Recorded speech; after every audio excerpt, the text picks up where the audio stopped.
मैं मोहसिन मीना कमला Modi girls college Neemka थाना से आपके साथ बी.ए. पाठ तृतीय का भारतीय स्वतंत्रता आंदोलन के जो चरण है उन पर आज हम चर्चा करेंगे।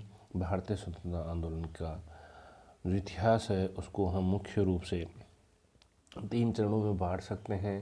प्रथम चरण जो स्वतंत्रता आंदोलन का आरंभ होता है वो कांग्रेस की स्थापना से आरंभ होता है अर्थात 1885 से, और 1905 तक इस चरण चलता है जिसमें उदारवादी चरण भी कहते हैं।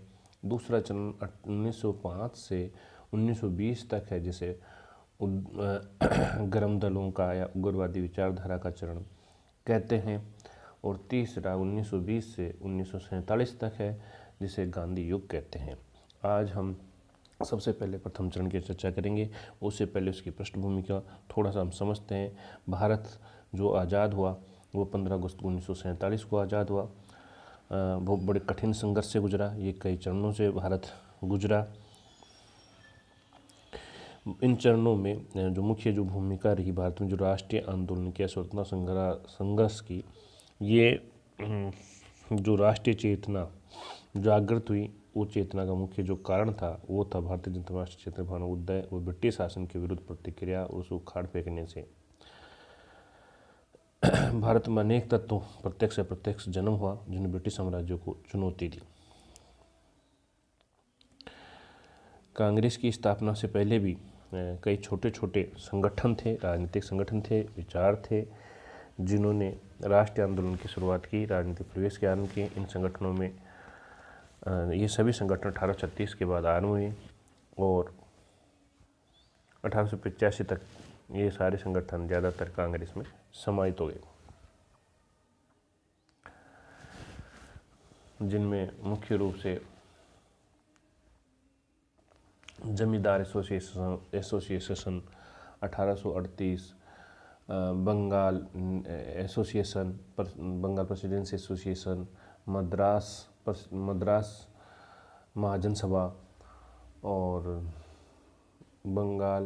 ब्रिटिश बंगाल ईस्ट एसोसिएशन और East Indian league, Indian association, native association और बम्बई प्रेसिडेंसी एसोसिएशन, और उसके बाद 1885 कांग्रेस की स्थापना 1885 में हुई। ये चरण 1885 से 1905 तक का जो काल है वो प्रथम चरण कहलाता है।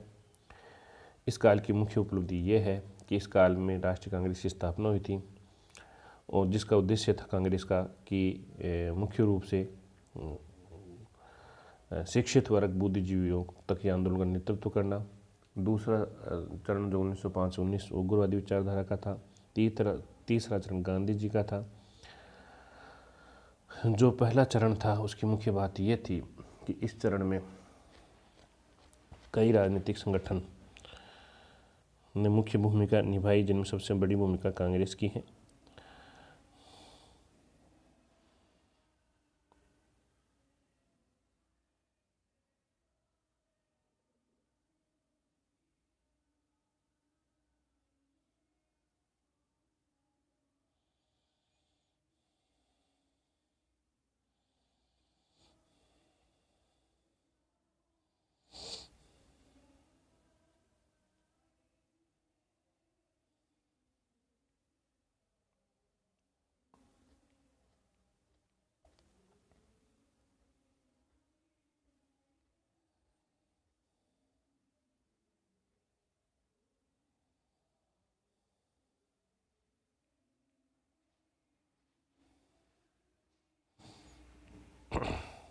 इस चरण के मुख्य जो नेता थे वो दादा भाई नौरोजी, महादेव गोविंद रानाडे, फिरोज शाह मेहता, सुरेंद्र नाथ बनर्जी, दिनसा वाचा, व्योमेश चंद्र बनर्जी, गोपाल कृष्ण गोखले, मदन मोहन मालवीय आदि थे।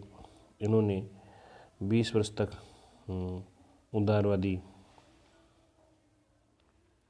तक ये अंग्रेजों के प्रति उदार रहे और अंग्रेज राज को वरदान माना, उसमें सुधारों की मांग की। इसलिए इस काल में नरमपंथी या उदारवादी युग कहा गया।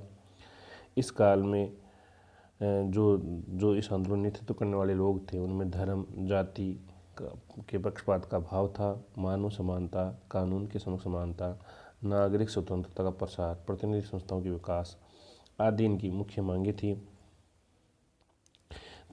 इनकी जो मांगे थी वो थी कि जो मध्यम वर्ग है, बुद्धिजीवी वर्ग, वकील, डॉक्टर, पत्रकार, साहित्यकार हैं, उनको प्रशासन में उनकी भूमिका दी जाए।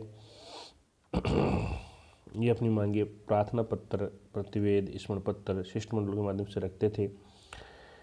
ये चाहते थे कि विधान परिषद का विस्तार हो, परीक्षा की न्यूनतम आयु में वृद्धि की जाए, परीक्षा का भारत और इंग्लैंड में, IAS की परीक्षा का भारत और इंग्लैंड दोनों में आयोजन हो,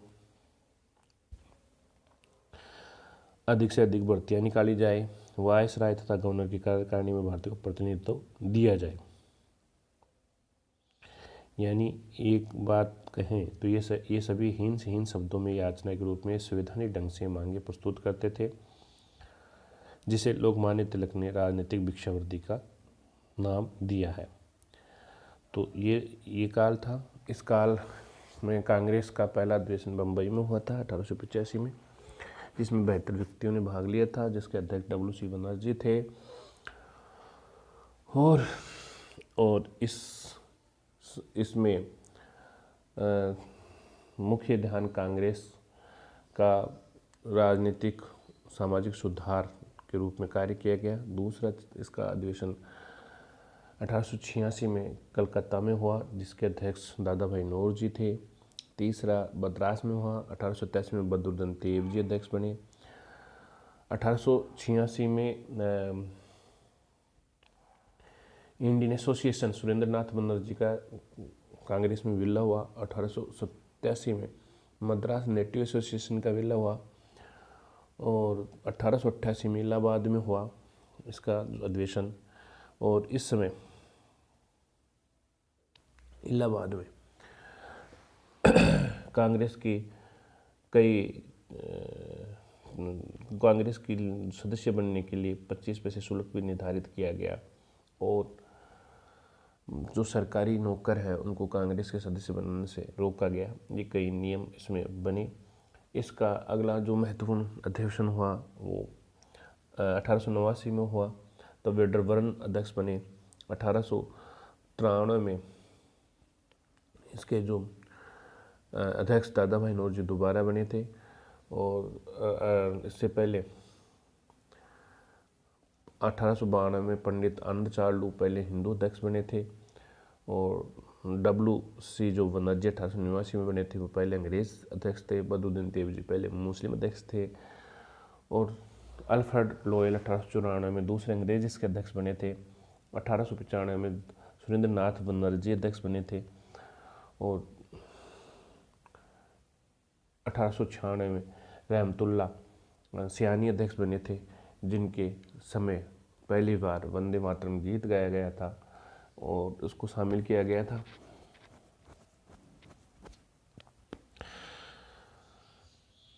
इसका जो अगला महत्वपूर्ण अधिवेशन था वो 1905 था, जिसमें गोपाल कृष्ण गोखले अध्यक्ष बने थे और उसी समय बंगाल का विभाजन हुआ था। इस कारण एक रोष व्याप्त हो गया था और उनके विचारधारा से लोगों का विश्वास उठ गया था और नवीन विचारधारा जो भिक्षावृत्ति की जगह अंग्रेजों को वरदान की जगह अभिशाप मानते थे और जो प्रेरणा अंग्रेजी शासन या उनके विचारों की जगह भारतीय पुनर्जागरण में विश्वास करते थे, प्राचीन संस्कृति में विश्वास करते थे, उनसे प्रेरणा लेते थे, स्वदेशी स्वराज की मांग करते थे, उसके लिए जो आंदोलन चलाया जा रहा था, यानी द्वितीय चरण की शुरुआत हो गई थी, जिसे हम उग्रवादी चरण कहते हैं, जो 1905 से 1920 तक चला। इस आंदोलन के बड़े नेता लाल बाल पाल थे। इस आंदोलन के जो बड़े नेता का नाम है वो लाल बाल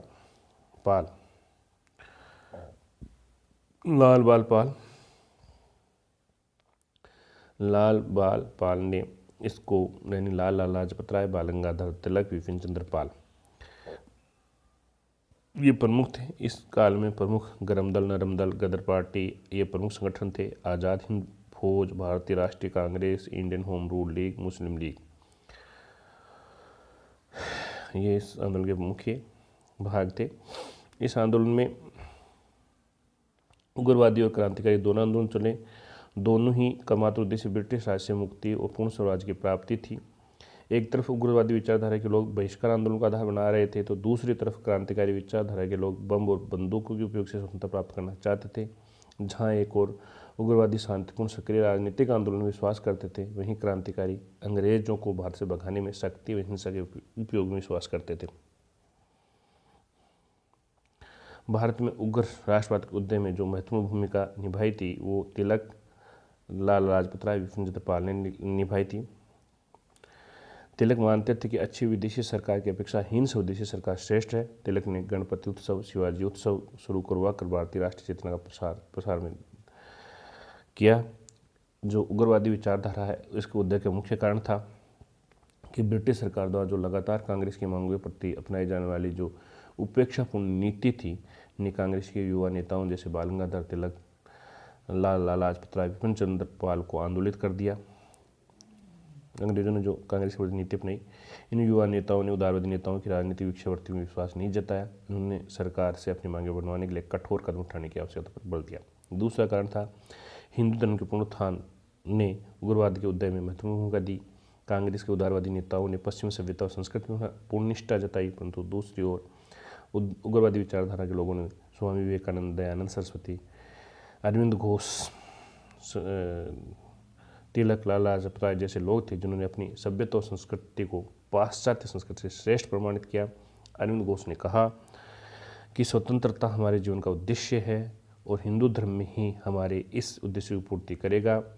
राष्ट्रीयता एक धर्म है तो वह ईश्वर की देन है। एनी बेसेंट ने कहा सारी हिंदू प्रणाली पश्चिम सभ्यता से बढ़कर है। तीसरा कारण 1876 से 1900 के मध्य भारत में लगभग 18 बार अकाल की चपेट में आया, जिसमें जनधन की भीषण हानि हुई। 1897-98 में बम्बई में प्लेग की बीमारी की चपेट में आकर लगभग 1,73,000 लोग काल के कवलित हो गए। सरकार ने इस दिशा में ऐसा कोई प्रयास नहीं किया जिससे इस बीमारी को रोका जा सके, बल्कि प्लेग की जांच के बहाने भारतीयों के घरों में उनकी बहन बेटियों के साथ अमानवीय बर्बरता का व्यवहार किया। तिलक ने सरकार की इस काली करतूत को अपने पत्र केसरी में कटु आलोचना की, जिस कारण उन्हें 18 महीने तक सख्त पहरे में जेल में रहना पड़ा। प्लेग के समय ज्यादतियों से प्रभावित होकर पूना के चाप्यकर बंधु दामोदर एवं बालकृष्ण ने प्लेग अधिकारी रैंड अमृष्ट की गोली मारकर हत्या कर दी, जिससे उग्र घटनाओं को प्रोत्साहन हुआ। चौथा कारण लॉर्ड बेकन का एक कथन कि अधिक दरिद्रता और अधिक आर्थिक असंतोष क्रांति को जन्म देता है। अधिक दरिद्रता और आर्थिक असंतोष क्रांति को जन्म देता है भारत के संदर्भ में अक्सर सत्य है, क्योंकि अंग्रेजों की तीव्र आर्थिक नीति ने सचमुच भारत को उग्रवाद को जन्म दिया। शिक्षित भारतीयों को रोजगार से दूर रखने की सरकार की नीति ने उग्रवाद को बढ़ावा दिया। पांचवा कारण दादा भाई नौरोजी ने ड्रेन थ्योरी का प्रतिपादन कर अंग्रेज राज्य की शोषण नीतियों का अनावरण कर दिया। यानी जो ड्रेन थ्योरी, जो भारत से जो धन इंग्लैंड में जा रहा था उसके बारे में बताकर किस तरह से भारत का शोषण हो रहा है, जनता में जागृति उत्पन्न की। गोविंद रानाडे की ऐसे in Indian economics, Ramesh Chandra Dutt की इकोनॉमिक हिस्ट्री ऑफ इंडिया आदि पुस्तकों में अंग्रेज राज के आर्थिक नीतियों की ढोल की पोल खोल दी। इससे उग्रवादी स्वराज की दिशा में नेताओं ने उन्मुख किया। छठा कारण तत्कालीन अंतर्राष्ट्रीय घटनाओं में उग्रवादी तत्वों को बढ़ावा देने में महत्वपूर्ण योगदान रहा। जैसे मिस्र, फ्रांस और तुर्की में सफल स्वतंत्रता संग्राम ने भारतीयों को काफ़ी प्रोत्साहित किया। 1896 में अफ्रीका पिछड़ा एवं छोटा राष्ट्र अबसीनिया या इथोपिया ने इटली को परास्त कर दिया। इस घटना ने भी प्रभावित किया। 1905 में जापान ने रूस पर विजय प्राप्त की। इससे उग्रवादी राष्ट्रवादी लोगों को सचमुच बढ़ावा मिला। गेरेट ने माना कि इटली की हार ने 1897 में तिलक के आंदोलन को बड़ा बल प्रदान किया। और सातवां कारण लॉर्ड कर्जन की प्रतिक्रियावादी नीतियों को भारतीय युवा पर मन पर कड़ी प्रतिक्रिया हुई। कर्जन के 7 वर्ष के शासनकाल को शिष्टमंडल भूलों अथवा आयोगों का काल कहा जाता है। कर्जन के प्रतिक्रियावादी कार्यों जैसे कलकत्ता कॉरपोरेशन अधिनियम, विश्वविद्यालय अधिनियम, बंगाल विभाजन ने भारत में उग्रवादी को बढ़ाने में महत्वपूर्ण कार्य किया।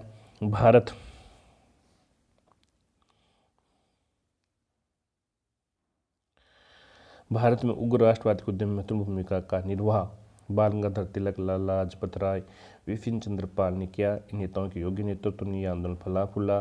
तिलक मानते थे अच्छी विदेशी सरकार की अपेक्षा हीन स्वदेशी सरकार श्रेष्ठ है। स्वराज्य मेरा जन्मसिद्ध अधिकार है, मैं इसे लेकर रहूँगा। तिलक ने गणपति उत्सव, शिवाजी उत्सव शुरू करवाकर भारतीयों को राष्ट्रीय चेतना के प्रसार दिशा में प्रयास किया।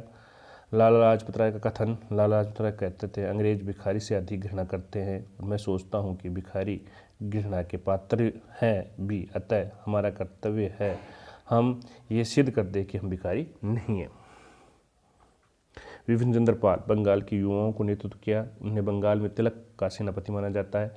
कुछ अन्य महत्वपूर्ण कारण जैसे उपनिवेश में भारतीयों के साथ किया जाने वाला दुर्व्यवहार, जातीय कटुता एवं भारतीयों के साथ किए जाने वाले अभद्र व्यवहार भी भारत में उग्रवादवाद को प्रोत्साहन देने के लिए उत्तरदायी रहे। ये थे भारत में उग्रवादी विचारधारा उदय के कारण। अगले चरण में हम उग्रवादी जो घटनाक्रम है उसको पढ़ेंगे। Thank you. ओके।